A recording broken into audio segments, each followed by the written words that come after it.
जय माता दी। आप सभी का स्वागत है हमारे YouTube चैनल जय माँ कैला देवी में। आज हम सुनेंगे श्री कृष्ण जन्म अष्टमी व्रत कथा। द्वापर युग की बात है। मथुरा नगरी में एक उग्रसेन नाम के राजा राज्य करते थे। वह बहुत ही धार्मिक प्रवृत्ति के थे और अपनी प्रजा का पालन पुत्रवत करते थे। उनका बेटा बहुत ही क्रूर, दुष्ट, बलशाली और अन्यायप्रिय था। उसने सभी देवताओं, ऋषियों, मुनियों आदि को बहुत ही परेशान कर रखा था।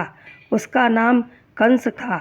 जब उसकी चचेरी बहन देवकी का विवाह वसुदेव के साथ हुआ, तब कंस अपनी बहन देवकी को बड़े प्रेम से रथ में बिठाकर पहुंचाने जा रहा था।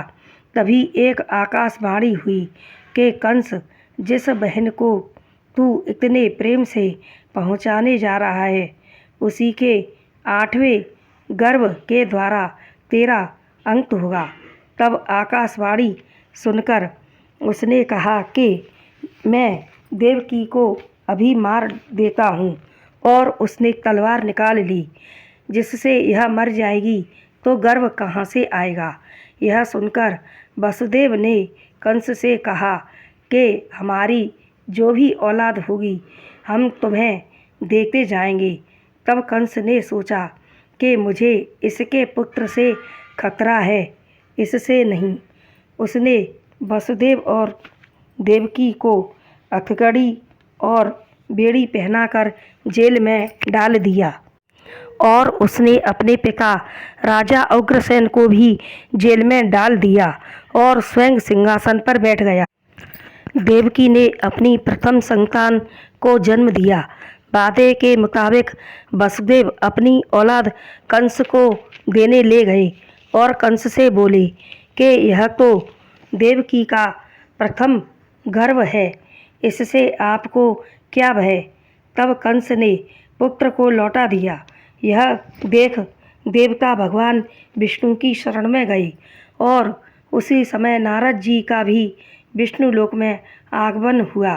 भगवान विष्णु ने देवताओं की बात सुनी, और भगवान विष्णु के कहने पर नारद जी कंस के दरबार में गए और अत्याचारी कंस को भ्रमित किया एक पुष्प के द्वारा। और उन्होंने एक पंखड़ी पर उंगली रखकर कहा कि यहाँ से गिनो तो यह 8वां है। यहाँ से गिनो। दूसरी पंखड़ी पर हाथ रखकर कहा कि यहाँ से गिनो तो यह 8वीं है।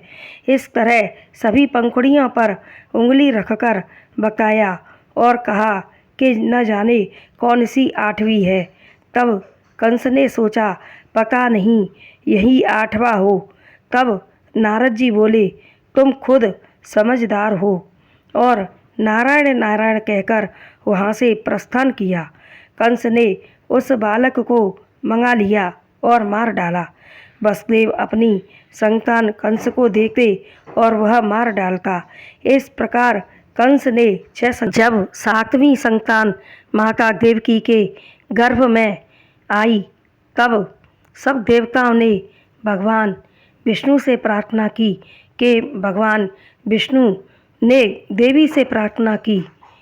भगवती देवी ने बलराम जी को देवकी के गर्भ से खींचकर वसुदेव की पहली पत्नी रोहिणी के गर्भ में स्थापित कर दिया। इसलिए बलराम का एक नाम संकर्षण भी है।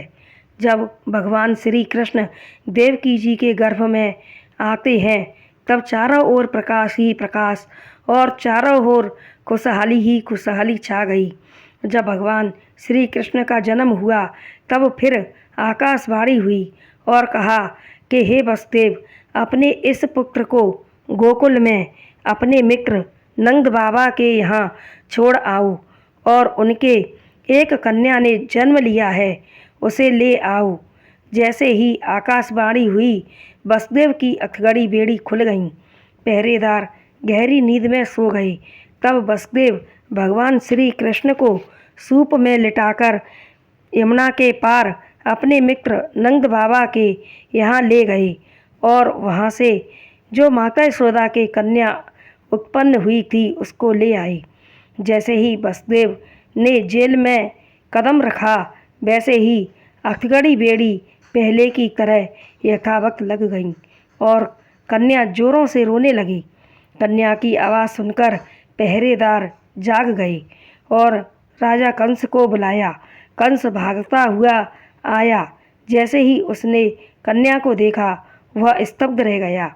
वसुदेव और देवकी के बहुत बहुत मना करने पर भी कि यह तो कन्या है, यह आपका क्या बिगाड़ सकती है, फिर भी कंस ने उनकी एक बात नहीं मानी और उस कन्या का पैर पकड़कर जैसे ही धरती पर पटकना चाहा, कन्या कंस के हाथ से छूट गई और आकाश में यह कहती हुई चली गई कि हे कंस, तुझे मारने वाला तो ब्रज में पैदा हो चुका है। इधर गोकुल में नंद बाबा के यहाँ खूब खुशियाँ ही खुशियाँ छा गईं और बधाइयाँ सहनाइयाँ बजने लगीं। भगवान श्री कृष्ण का धूमधाम से जन्म उत्सव मनाया जाने लगा। तो यह थी श्री कृष्ण जन्माष्टमी की कहानी। पसंद आई तो हमारे चैनल को लाइक शेयर व सब्सक्राइब करें। बोलो भगवान श्री कृष्ण की जय।